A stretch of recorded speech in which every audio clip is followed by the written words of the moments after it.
Alors, nous allons aller un peu rapidement.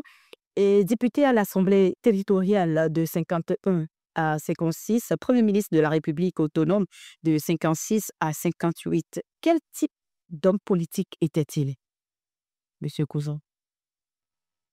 Homme politique qui a choisi, comme nous l'avons dit au début, avoir l'indépendance du Togo progressivement.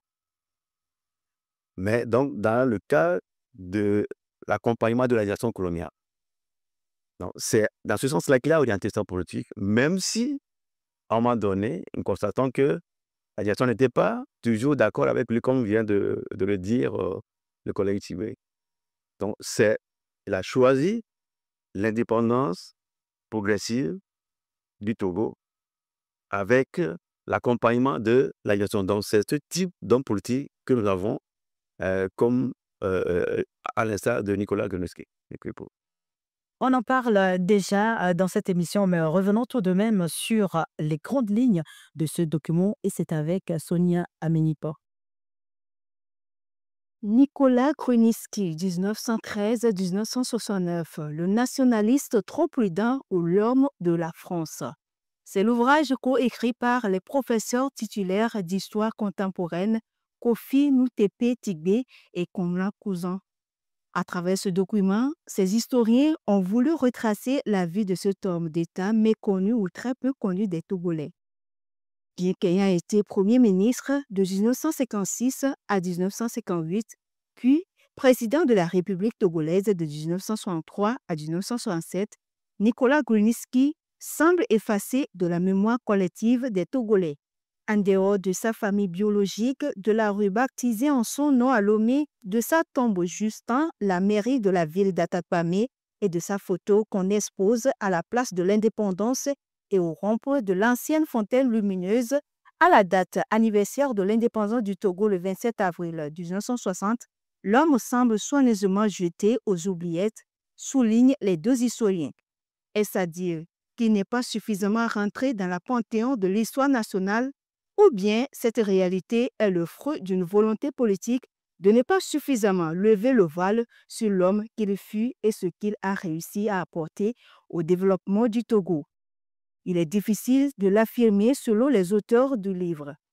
L'objectif de cet ouvrage est donc de contribuer d'une part à sortir le personnage de l'oubli et à se positionner d'autre part relativement à un certain débat qui fait de Nicolas Grunitzky un antinationaliste, ne privilégiant que les intérêts français au Togo.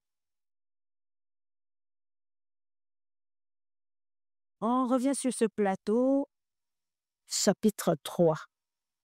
La défaite et le retour au pouvoir, 58-63.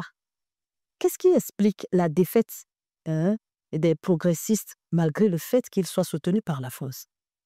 Très bien. Quand nous parlons de la défaite, il faut faire attention. Il ne faut pas comprendre la défaite de Nicolas Grunitzky. Parce que Nicolas Grunitzky, lui, il s'est fait élire député d'Atatpamé à quelques voix près. Vous l'avez si bien dit, c'est la défaite des progressistes contre les nationalistes. Alors, cette défaite a surpris les nationalistes eux-mêmes, les cuitards et les juventistes. Parce que quand on voit un peu les discours des nationalistes, après la proclamation des résultats, Sylvanus Olympio lui-même, il disait qu'il pensait qu'ils allaient avoir seulement 20 ou 21 sièges sur les 46. Et quand on considère le discours du bloc progressiste, on se rend compte que eux non plus ne s'attendaient pas à une telle défaite. Mais qu'est-ce qui a pu expliquer cette défaite-là? Il faut dire qu'il y a eu plusieurs forces en présence qui ont accompagné les nationalistes. Il y a eu les syndicats. Les syndicats ont battu campagne auprès des travailleurs, ont demandé aux travailleurs d'aller retirer leurs cartes au moment où l'administration faisait des stratégies pour pouvoir faire la rétention des cartes d'électeurs. Et les syndicalistes ont fait du porte-à-porte, ont demandé aux travailleurs d'aller voter massivement. Ensuite, il y a eu les femmes qui ont joué un rôle important. Les femmes sur les places de marché ont été les véritables propagandistes des idéaux des nationalistes. Il y a eu l'Église aussi qui a joué un rôle important puisque dans les prêches, l'Église était contre la domination coloniale et exhortait d'ailleurs l'administration coloniale à, à accompagner le processus de décolonisation. Donc, ce sont des éléments qui, mis ensemble, ont accompagné les nationalistes qui eux-mêmes étaient au devant de la scène pour pouvoir battre campagne, pour avoir la majorité au sein de l'Assemblée nationale. Donc, ce sont ces éléments qui ont pu concourir à la victoire des nationalistes contre les progressistes. Alors, on a deux hommes, et des beaux-frères. L'un de la coalition Juventus et Sylvanus Olympio, et l'autre est du PTP et du Parti des progressistes. Alors, quelle était la nature des relations qu'ils entretenaient entre eux? Sur le plan, Pas relation familiale, non. sur le plan politique, mais sur le plan, disons, familial, il n'y a pas d'opposition. Les deux se tiennent. Les deux se tiennent. Les deux se tiennent, mais nous allons mettre l'accent sur les relations politiques ici. D'accord. Mais avant de continuer, de répondre à votre question, j'aimerais apporter quelques éléments de réponse à la question précédente. Ajouter à cela, si vous le permettez, Allez-y. ajouter à cela, il y a aussi l'action jouée par l'ONU.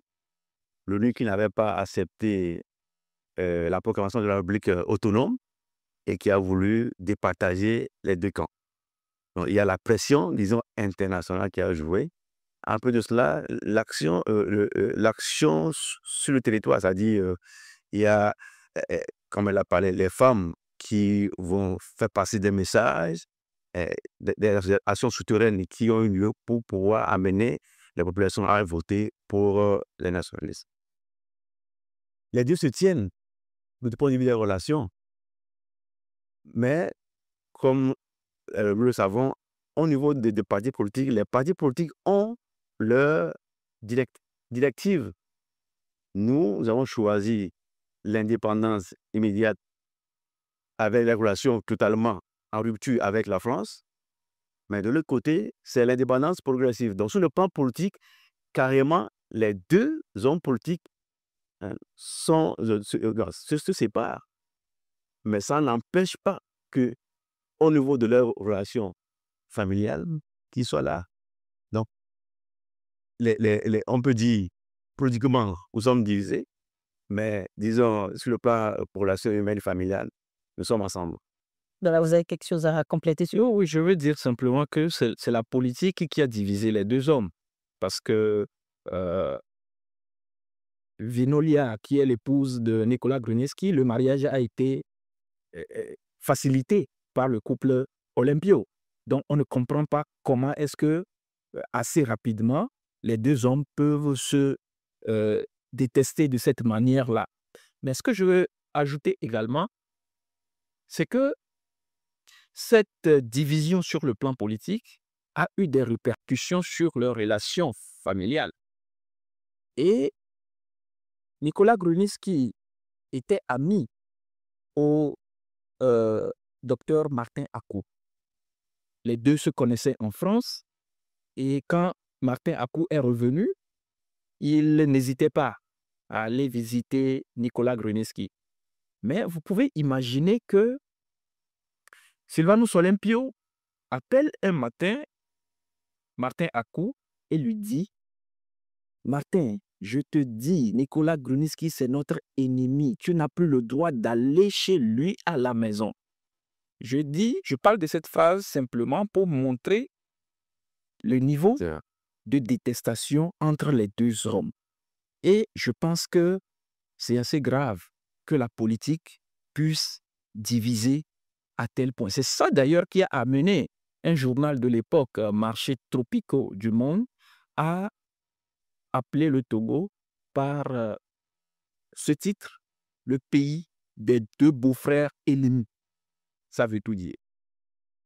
Monsieur Cousin, le coup d'État du 13 janvier 1963 est un tournant dans la vie politique de nos pays.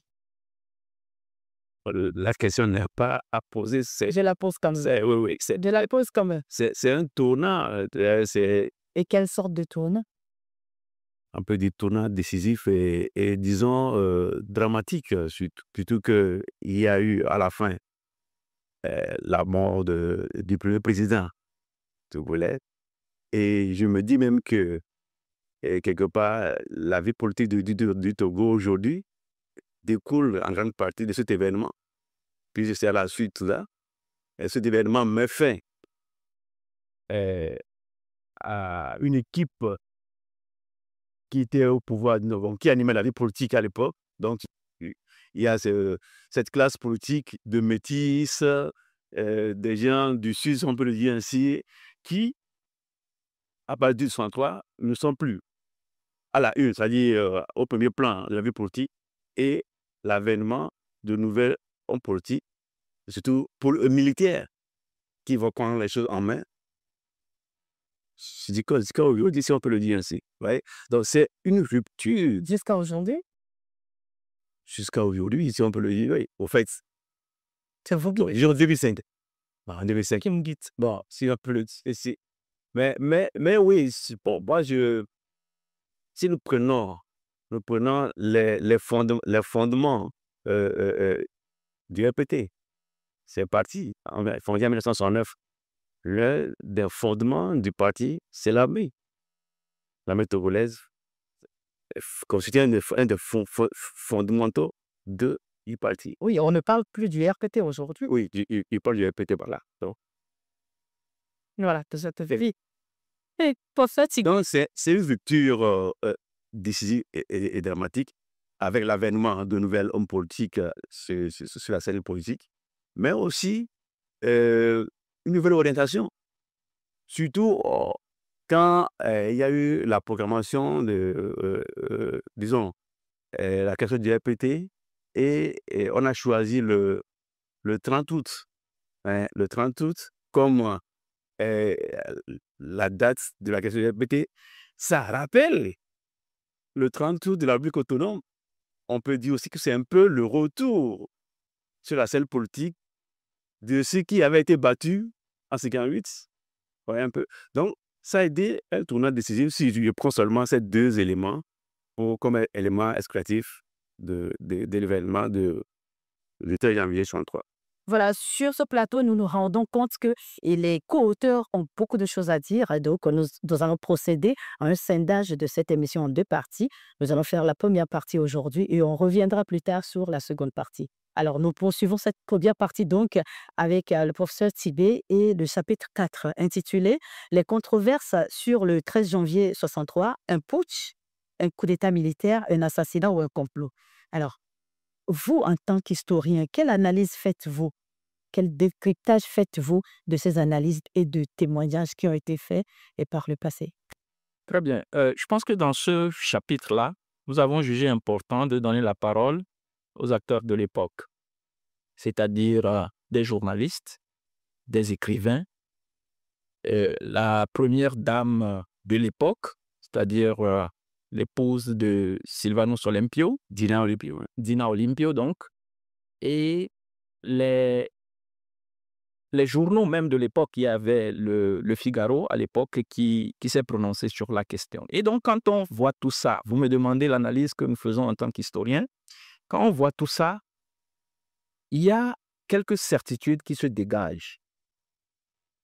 La première certitude, c'est que on voit clairement que le coup d'État a été prédit dans les journaux.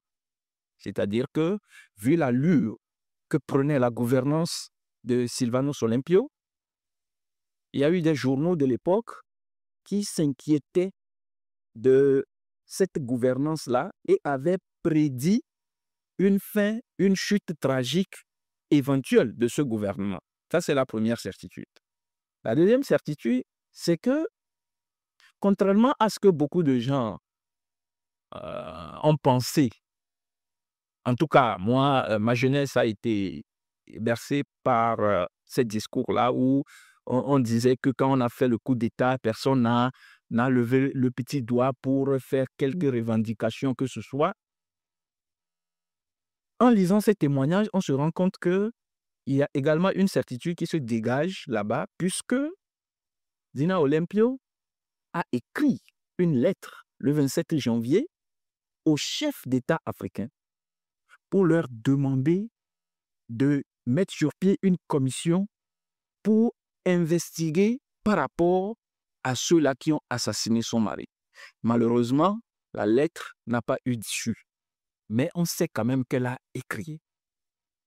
L'autre élément, c'est toute la diplomatie internationale qui a été mise en branle autour du retour au pouvoir de Nicolas Grunitzky. Et quand je parle de diplomatie internationale officielle et officieuse, on peut voir en ligne de mire Hubert Maga, le président dahoméen de l'époque. On peut voir Houphouët-Boigny aussi, qui ne s'est pas mise au devant de la scène, mais qui a joué. Et le dernier élément que je considère comme certitude, c'est la position du Ghanéen Kwame Nkrumah dans cette affaire-là. Parce que lorsque le coup d'État est intervenu, Hubert Maga a envoyé une délégation conduite par Émile Derlin-Zinsou vers Kwame Nkrumah. Et lorsque la délégation est arrivée et a apporté le message c'est quoi? C'est que Nkrumah puisse aider Hubert Maga à régler le problème togolais.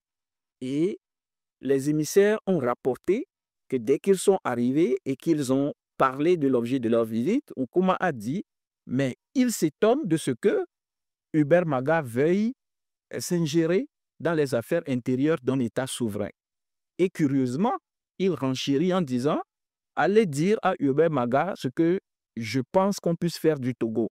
On va scinder le Togo, diviser le Togo en deux.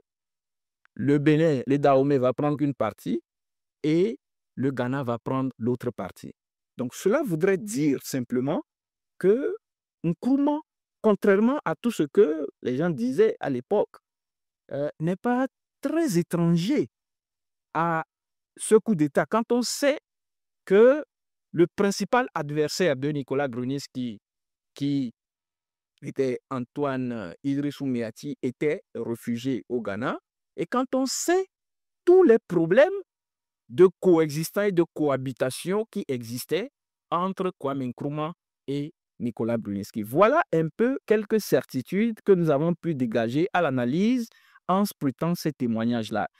C'est vrai que ces témoignages ne nous disent pas clairement qui a tué Sylvanus Olympio, mais ça nous permet de lever un coin de voile sur des incertitudes qui planent autour du coup d'État.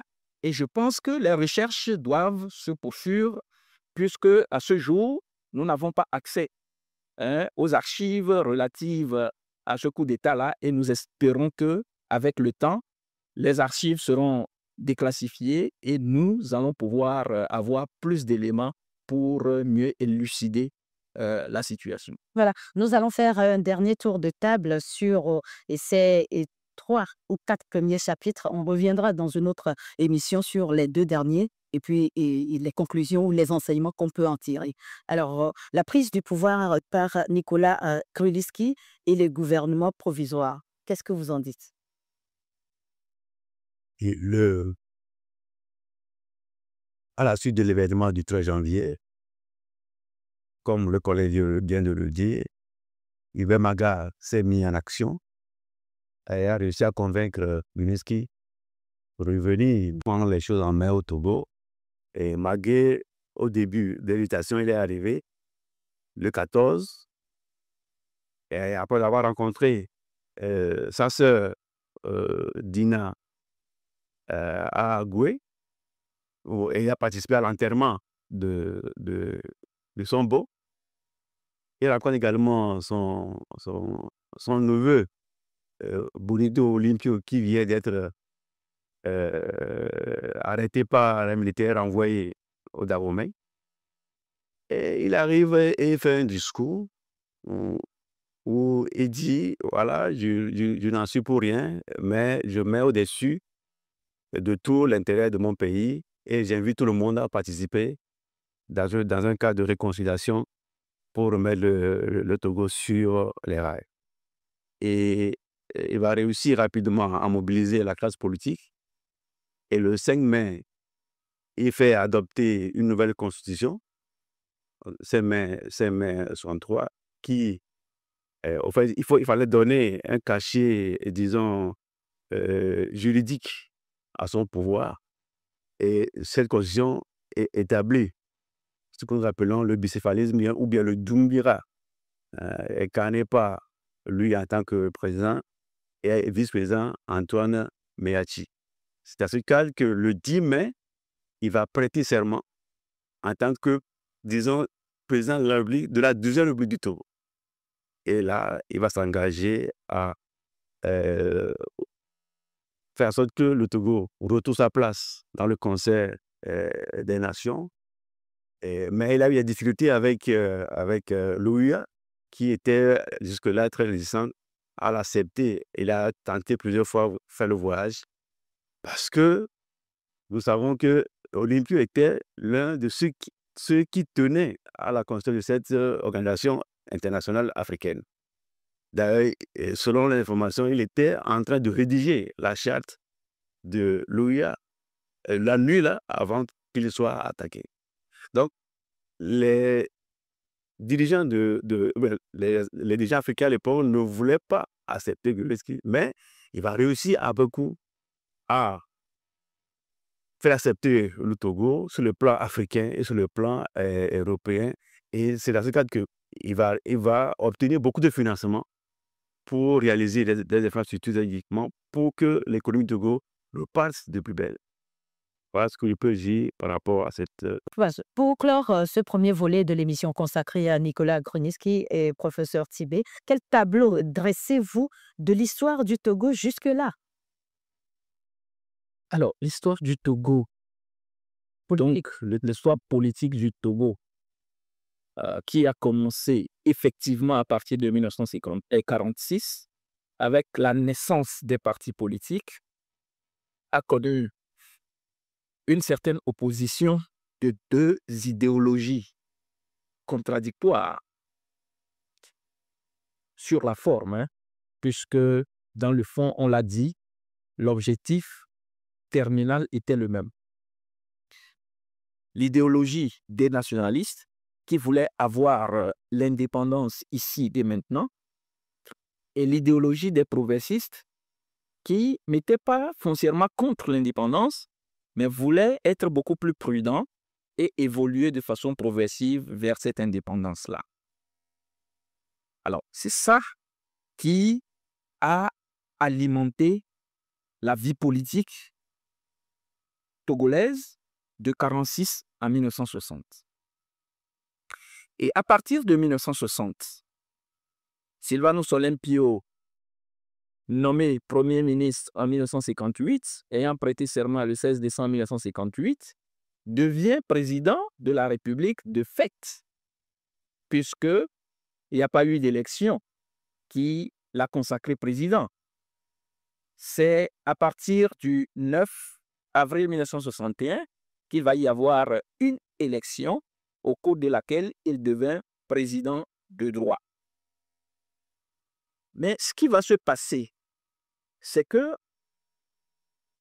les progressistes qui, entre-temps, ont fusionné pour donner naissance à un seul parti politique, l'UDPT, l'Union démocratique des populations du Togo, en 1959, vont considérer que Sylvanus Olympio avait des dérives dictatoriales.